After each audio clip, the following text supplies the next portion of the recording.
दोस्तों, कुछ जगहें सिर्फ हिस्ट्री बुक्स में नहीं होती, कुछ जगहें खुद हिस्ट्री बन जाती हैं। और ग्वालियर फोर्ट उन्हीं जगहों में से एक है। एक ऐसा किला जिसे कभी कोई जीत नहीं सका, जहां हर दीवार में एक कहानी छुपी है और हर हवा में पुरानी गूंज महसूस होती है। और दुनिया इसे बोलती है जिब्राल्टर ऑफ ईस्ट, क्योंकि यह फोर्ट एक मैसिव रॉक पे बना है और बिल्कुल अनबीटेबल है। एक टाइम पे इसे बहुत से राजाओं ने जीतने की कोशिश करी, बट कोई भी राजा इसे पूरी तरह जीत नहीं पाया। चलो गाइस, अब स्टार्ट करते हैं ग्वालियर फोर्ट का पूरा tour. Entry point, ticket price, history, mystery, temple place और वो सब जगह जहां लोग नॉर्मली नहीं जाते। तो लेट्स गो। सबसे पहले हम इसके लोकेशन की बात करते हैं। ग्वालियर फोर्ट मध्य प्रदेश के हार्ट में एक बड़ी सी सैंडस्टोन हिल पे बना हुआ है, जिसे लोग गोपाचाल पर्वत कहते हैं। ग्वालियर सिटी से ये फोर्ट सिर्फ 5 से 6 किलोमीटर की दूरी पर बना है। सबसे पहले बात करते हैं कि यह फोर्ट पे कैसे पहुंचा जाए। तो एक बार ग्वालियर सिटी में आने के बाद यहाँ पहुँचने के लिए आपको इजीली कैब मिल जाएगी, या फिर ऑटो मिल जाएंगे, या बस मिल जाएगी, जो कि आपको 15 से 100 रुपये में इजीली पहुँचा देंगे। ये ग्वालियर का सबसे प्रसिद्ध स्थान है, जिसके नाम पर ग्वालियर सिटी का नाम भी पड़ा हुआ है। दोस्तों, अब बात करते हैं कि एक बार फोर्ट पे आने के बाद उसकी एक्चुअल एंट्री तक कैसे पहुंचा जाए, बाय व्हीकल या पैदल। अगर आप कार या कैब से आना चाहते हो तो उरवई गेट रूट बहुत ही ज़्यादा पॉपुलर है। वहां तक आपको गाड़ी इजीली मिल जाएगी और ऊपर भी लेके जाएगी और इजीली आपको फोर्ट तक पहुंचा देगी, जो कि बहुत ही कंफर्टेबल रास्ता है। अगर आपके साथ ओल्ड एज लोग हैं तो आप यही रास्ता चूज़ करें और ऊपर इजीली पहुंच जाएं।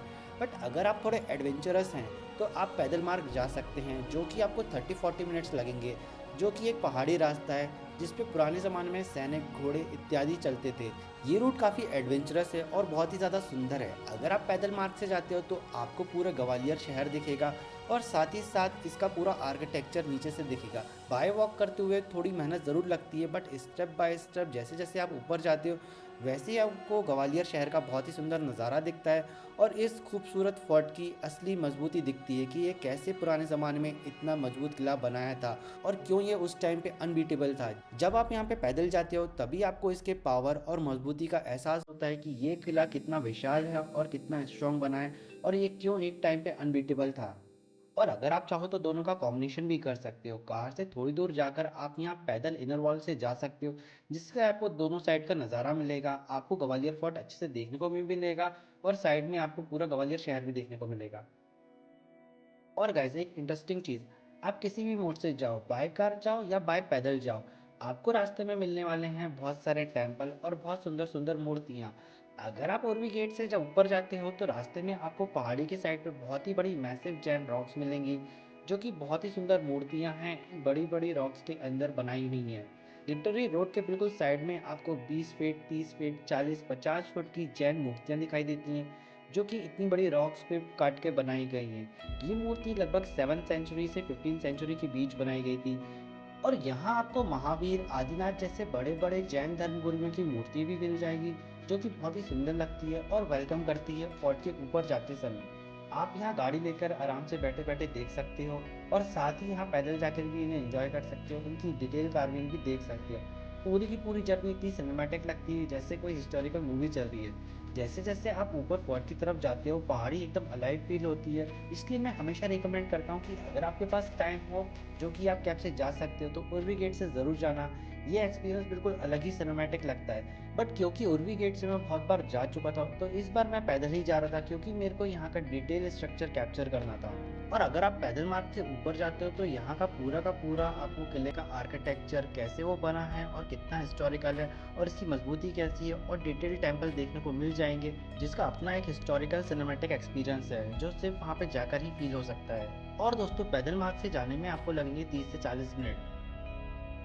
और वहीं दोस्तों, अगर हम बात करें इस खूबसूरत किले के अंदर जाने की, तो इसका टिकट प्राइस आपको 25 रुपये आएगा और फॉरनर्स के लिए लगभग 250 रुपये है। आप इसका टिकट एमपी ऑनलाइन पे जाके बुक कर सकते हो या फिर एएसआई की वेबसाइट पे भी जाके कर सकते हो। फोर्ट का टाइमिंग है 6 AM से 6 PM तक का। बेस्ट टाइम यहाँ विजिट करने का है अक्टूबर से फरवरी का। वेदर परफेक्ट होता है, फोर्ट के टॉप पे सनसेट होता है, लिटरली गोल्डन टाइम पे ये बहुत ही ज़्यादा सुंदर लगता है। तो अगर आप यहाँ पे थोड़ा शाम के या विंटर के टाइम पर आ रहे हैं तो ये आपको बहुत ही ज़्यादा सुंदर देखने को लगेगा। दोस्तों, अब इस फोर्ट की थोड़ी हिस्ट्री के बारे में बात करते हैं। इस फोर्ट की शुरुआत होती है 6th सेंचुरी में, जब राजा सूरज सिंह ने एक सेंट मिला था ग्वालिप्पा, जिन्होंने उनका मिरेकलस पॉइंट दिखाया था। लेजेंड कहते हैं कि उस पानी से राजा की लेप्रोसी ठीक हो गई थी, ग्रेटिट्यूड में राजा ने इस फोर्ट का नाम सेंट के नाम पे रख दिया था, ग्वालियर। तब से लेकर आज तक ये फोर्ट हजारों सालों की हिस्ट्री देख चुका है। दोस्तों, जब आप इस फोर्ट को डिटेल में देखते हो तभी आपको पता लगता है कि इसका आर्किटेक्चर कितना ज़्यादा माइंड ब्लोइंग है और कितना ज़्यादा सुंदर है। ये मिक्सचर है राजपूत, मुगल और हिंदू स्टाइल का। फोर्ट का आउटर वॉल लगभग 35 फीट मोटा है और पूरा सैंडस्टोन का बना हुआ है। वैसे तो दोस्तों ये किला पूरा का पूरा ही बहुत ज़्यादा सुंदर बना हुआ है, पर इसकी सबसे ज़्यादा सुंदर बिल्डिंग है मान मंदिर पैलेस। इस पैलेस का आउटर वॉल पे ब्लू कलर के टाइल्स लगे हुए हैं, जो कि एक प्योर ओरिजिनल पेंट है, जो कि सालों पहले करा गया था, जो आज भी यहाँ पे लगा हुआ है। इतनी धूप, बारिश और सर्दी में भी ये पेंट आज तक नहीं निकला है और महल में पूरी तरीके से शाइन करता है और बहुत ही ज़्यादा सुंदर लगता है। और यहीं से शुरुआत होती है राजा मानसिंह तोमर की लव स्टोरी की। ये कहानी जुड़ी है उनकी फेवरेट क्वीन मृगनयनी से, जो कि एक गुज्जर गर्ल थी। उनने शर्त रखी थी कि वो राजा मानसिंह तोमर से शादी तभी करेंगी जब उनके लिए एक अलग महल बनवाया जाएगा, जिसमें राय रिवर का पानी सीधे आएगा, क्योंकि वो मानती थी कि राय नदी के पानी से उनको ब्यूटी और स्ट्रेंथ मिलती है। उनकी दूसरी शर्त थी कि वो उनकी बराबरी पर रहेंगी विदाउट एनी पॉलिटिक्स, और तीसरी और आखिरी शर्त थी कि वो उनके साथ बैटलफील्ड में लड़ाई करने भी जाएंगी, क्योंकि वो बचपन से ही तीर कमान चलाना जानती थी और एक बहुत ही अच्छी कुशल योद्धा थी। और तभी राजा मानसिंह ने अपनी सबसे सुंदर रानी मृगनयनी के लिए एक महल बनवाया, जिसका नाम था गुजरी महल, जो कि है बहुत ही ज़्यादा सुंदर महल, एक रॉयल बाथ टब के साथ पर्सनल पूरा का पूरा रूम दिख जाता है, जो कि बन चुका है आज एक म्यूजियम, जहाँ रखे हैं एशियंट आइडल, स्क्रिप्चर और बहुत ही precious and royal art pieces. Gujari Mahal आज भी एक सिंबल है एक अनकंडीशनल लव का, जहाँ एक राजा एक वॉरियर क्वीन के लिए सारी शर्तें मानता है और उनके लिए पूरा का पूरा महल खड़ा कर देता है। दोस्तों, अब चलते हैं ग्वालियर फोर्ट की वो मिस्टीरियस जगह पे, जहाँ जो है बहुत ज़्यादा रात और बहुत ही ज़्यादा मिस्टीरियस चीज़ें। जी हाँ, ये बना है ग्वालियर फोर्ट के अंदर नीचे के लेवल्स पे। वैसे तो इसके कितने लेवल्स हैं ये किसी को पता नहीं है, गवर्नमेंट ने इसको क्लोज करके रखा है, बट नॉर्मली यहाँ टूरिस्ट के लिए 2 से 3 लेवल ओपन करके रखे हैं, जिसके अंदर आप जाके देख सकते हैं। जहाँ पर आपको मिलेंगे dungeon floor, jail ceiling, guard के पैसेज, बहुत ज़्यादा सीक्रेट टनल और भूल भुलैया। यहाँ किले में ऊपर की साइड आपको मिलेंगे राजा और रानी के रहने के चैम्बर। नीचे के पूरे साइड आपको मिलेगा मिलिट्री और कैदियों का स्थान, जहाँ पर कैदियों को सज़ा मिलती थी, उनको टॉर्चर किया जाता था। अगर आप कभी इसके किले में आए तो इसके नीचे वाले लेवल्स को जाके ज़रूर देखना, जहाँ पर ज़्यादातर एरिया बंद करके रखे हैं या फिर जो एरिया खुले हुए हैं, बहुत ही ज़्यादा मिस्टीरियस और हॉरर लगते हैं। आज भी यहाँ नीचे कैदियों के पनिशमेंट सेल पे अलग अलग निशान बने हुए हैं, छोटे छोटे थिन वेंटिलेशन होल बने हुए हैं, डीप पेट ट्रप स्ट्रक्चर बने हैं, कुछ जगह स्क्रैचेस भी दिखते हैं, जिसे देखकर एटमॉस्फेयर बहुत ही ज़्यादा हॉरर टाइप हो जाता है और मिस्टीरियस भी हो जाता है कि कैसे उस ज़माने में लोगों ने क्या किया होगा। गाइड बोलते हैं कि यहाँ पे रात में लोगों के चलने की आवाज़ आती है, बट ये सच है या झूठ किसी को पता नहीं, बट ओवरऑल वाइब यहाँ की बहुत ही ज़्यादा हैवी, मिस्टीरियस और हॉरर है।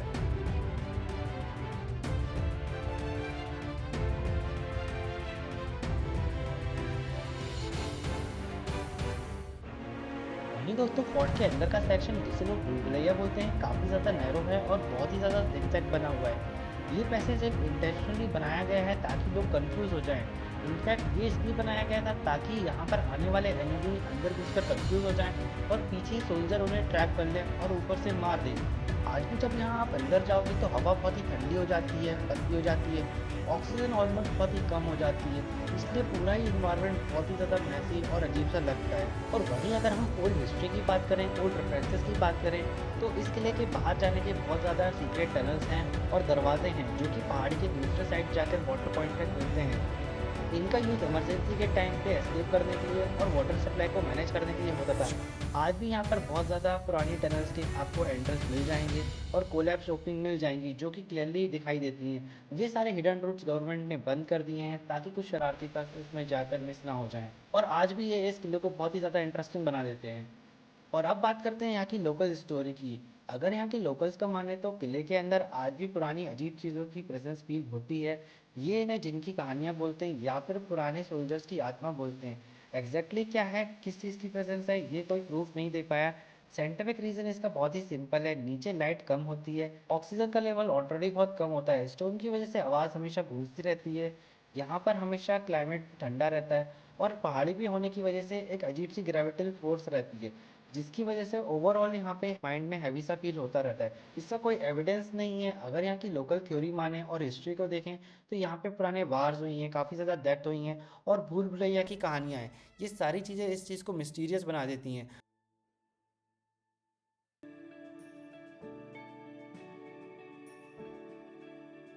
और दोस्तों अब बात करते हैं इस किले के डिफेंस सिस्टम की। क्यों हज़ारों सालों तक ये किला अनबीटेबल किला था? इसका राज है इसका आर्किटेक्चर। ये किला एक पहाड़ी पे बना है जो कि 300 फीट की है। अगर एनिमी दूर से आता था तो वो ईजिली दिखाई दे देता था और फोल्जर उन्हें ट्रैप करके मार देते थे।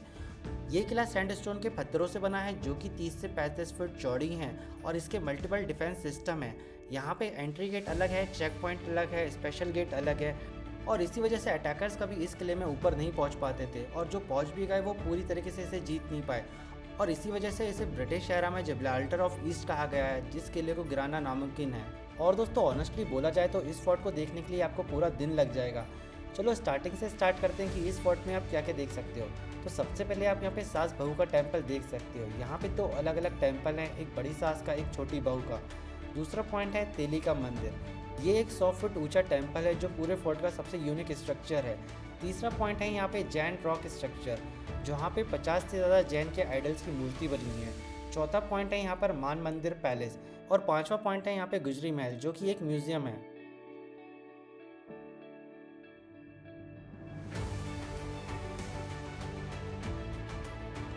तो दोस्तों ये है ग्वालियर फोर्ट, एक फोर्ट जो सिर्फ हिस्ट्री नहीं एक इमोशन है। अगर आप यहाँ आओ तो सिर्फ फोटो मत लो, इस जगह की रिस्पेक्ट भी करो।